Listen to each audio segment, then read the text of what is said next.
Okay, so I'm gonna be honest with you, I was worried about Update 7. If mishandled, this update could have been detrimental to Payday 3. But now that the update is actually here, well, is it a good addition to the game? It's been said that the road to a better Payday 3 is a marathon, not a sprint, but if we've been walking the first few miles, we've just started jogging. Update 7 is an absolutely fantastic addition to the game with a new skill line that actually adds value to some of the other lesser used skills and the overhauled progression system, giving you a reason to keep playing the game. In fact, I may even go as far as to say that this is the single best update Payday 3 has had so far. Despite not including a heist, this update contributes far more to making the game more enjoyable than the addition of a new heist would have, and actually lays the path perfectly for the next update, which at this point is all but confirmed to be Boys in Blue. But before we delve into everything that this update has to offer, I just want to be as clear as I can be. I am not recommending that you go out and buy Payday 3 just yet. While I've basically just described this update as perfect, the game itself is still far from it. Though, if you already own the game or subscribe to Xbox Game Pass, I think now is a good time to give it another shot. And if you do, let's take a look at what you can expect to see. Starting off with some of the smaller additions, one of the first things you'll notice when booting up the game is the new Mask of the Week tab. This tab has taken the place of the recommended challenge section and will obviously update each week as the masks rotate. Each mask will cost 400 C-stacks at base, but for the time that they're featured as the Mask of the Week, they'll be available for 100 C-stacks until the daily challenges are added, and from that point they'll go up to 200 as we'll have that extra source of C-stacks. Not a bad price at all for such detailed and fully customizable masks. While you're customizing your masks, or weapons for that matter, you may notice some brand new camo patterns in your inventory. These patterns were previously exclusive to renown levels, so the levels past 150, but now, whether by mistake or generosity, you can earn them for each infamy level.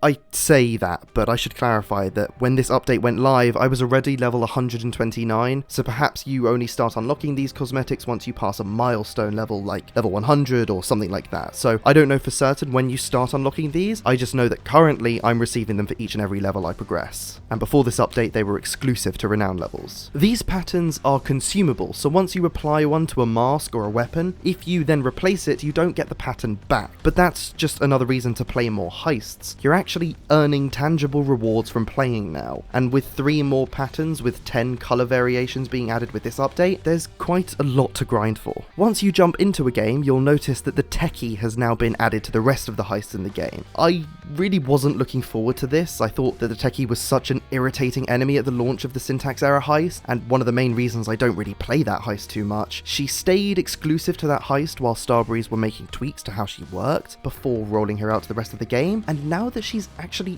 in all the other heists, I've got to say I was wrong. She fits into the other heists really well and provides a unique challenge when she does appear. The new drone that inhibits your ability to gain edge, grit or rush for 20 seconds, while annoying when you do get hit by it, is easy enough to take out before that happens. Perhaps there's room for the effect to only deny the buffs for 10 seconds or something like that, but given how avoidable the drone tends to be, I'm honestly fine with them as they are. Overall, the Techie changes the moment-to-moment heisting gameplay in a way that makes her a pretty fun addition to the other heists, and one that I regret passing judgment on too soon. Something else that I was far too critical of before it actually came to the game was the 6 new loud modifiers and 2 additional stealth ones. For the most part, they're all great and have actually brought back a much needed level of difficulty to the game. There were concerns that these loud modifiers would be more annoying than difficult, especially the Federal Negotiator and Tactical Flashlights modifiers, that mean you either need to trade hostages to bring your teammates back from custody, or deal with shields that have a blinding light, respectively. But both of these modifiers are balanced in a way that makes them work quite well, I think. Personally, I don't like the armor-piercing rounds modifier that allows 5% of damage you take from law enforcement to bypass your armor and directly affect your health, or the threat detection stealth modifier that lets cameras detect you in public areas as if you were masked up.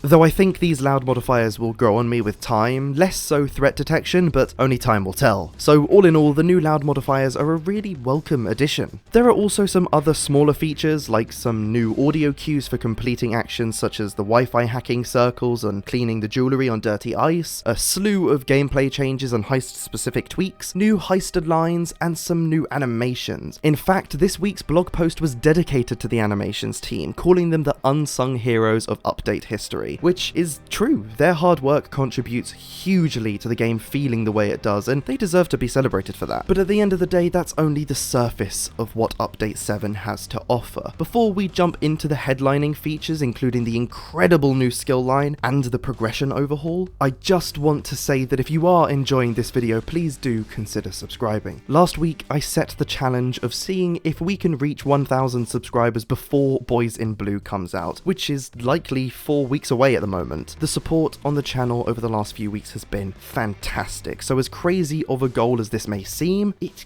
could be possible. Each and every subscriber counts, and so if you haven't subscribed yet, perhaps now may be the time to do so. But now let's take a look at the two main features of this update, starting off with the new assassin skill line. Revolving around using suppressed weapons and earning passive buffs from having enemies marked on the map, this skill line has some incredible use cases. I can't encourage you enough to go and experiment with this skill line for yourself. The assassin skill itself allows you to maintain rush just by taking out enemies with a suppressed weapon, and its aced variation lets you refresh your rush by manually marking an enemy. Skimming the ground marks you a permanent 20% movement speed increase when crouched with a suppressed weapon. Drop cloth makes taking out guards in stealth with a suppressor much less risky, as they can't be spotted and have their radio delayed by 10 seconds. So essentially, once you take out a guard, you have 10 seconds to do whatever you need to do before you have to worry about them being seen or their pager going off, which is quite powerful, I think, and a worthwhile addition to any stealth build.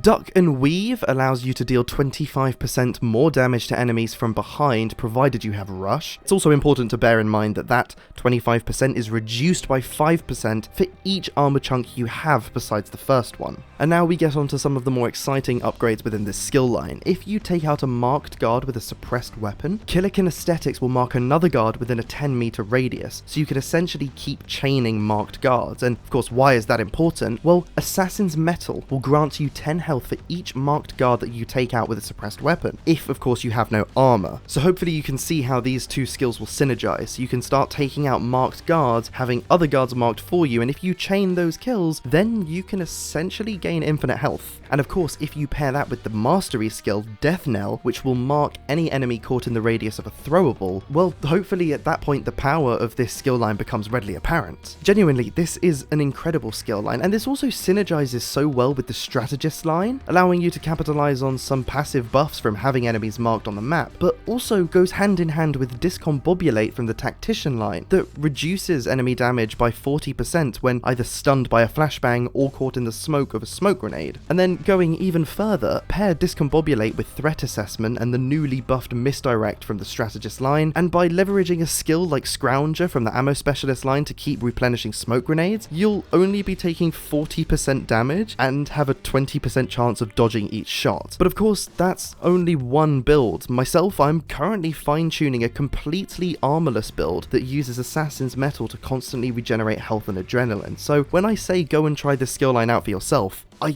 really mean it. And now for the biggest change that this update brings, one that makes the game so much more enjoyable, and one that I've been saying for a while now absolutely needed to be in the game before DLC 2. And of course, I'm talking about the progression system. Progression has been a thorn in the side of Payday 3 since launch. The challenge-based progression system wasn't particularly engaging and made grinding through the Infamy levels much more of a chore than Starbreeze had likely envisioned. But now, challenge-based progression has been removed entirely, and progression is solely linked to the heists you complete, whether you complete them in loud or stealth, and how many bags you secure. Honestly, this is how it should have been from launch. I'm getting around 1.5 to 2.5 thousand Infamy points from each heist, and it just feels fantastic. Each level is only a couple of heists away, and it feels so rewarding. I'm really enjoying just grinding the game again. This progression overhaul is one of the main changes Operation Medic Bag seeks to bring to the game, and I've been saying for the last 2 months that this needed to come before Boys in Blue, or else people would come back, play the new heist, and leave again. Now, I really think more people will stay. Update 7 lays the path